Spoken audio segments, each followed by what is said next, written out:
Taoiseach, tomorrow at 1 o'clock outside the gates of the Dáil, the newly established Cost of Living Coalition, which involves pensioners groups, student unions, political parties, trade unionists and so on, will be holding a protest over what they believe, and I think they are right, is your failure to address the cost of living crisis that is absolutely crucifying workers, pensioners, students and the least well off in our country. Whether it's rents gone out of control, childcare costs, college fees, the cost of food items, heating and energy costs, they believe, and I think they are right, that this government has not done enough to control the cost of living, to deal with the profiteering by landlords and energy companies.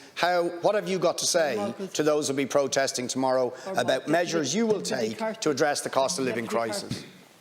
Deputy Boyd Barrett, in terms of the cost of living, could I just say that the government has made very significant responses to the cost of living issue. I don't agree with your analysis in terms of the government's response. Over €2 billion now has been provided if you take the budget and more recent efforts.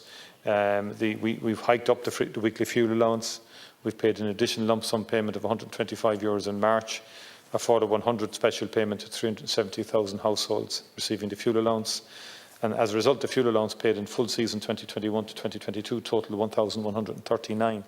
That's a 404 or 55% increase from the previous year. We've reduced the excise duty on petrol, diesel and green diesel until mid-October, saving motorists between €9 and €12 each time they fill their tank. We've reduced VAT from 13.5% to 9% on gas and electricity bills until the end of October, resulting in estimated annual savings of 50 and 70 respectively for households. We've given a €200 energy credit to all households.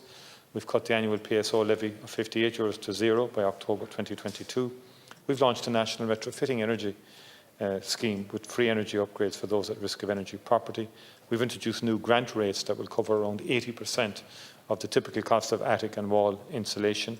We've reduced caps for multiple children and school transport fees, cut public transport fares by 20%, with an additional 50% cut in fares for young people. We've lowered the threshold for the drug payment scheme to €80 per month, benefiting over 70,000 families. We've brought forward a working family payment budget increase announced on Budget Day from the 1st of June to the 1st of April.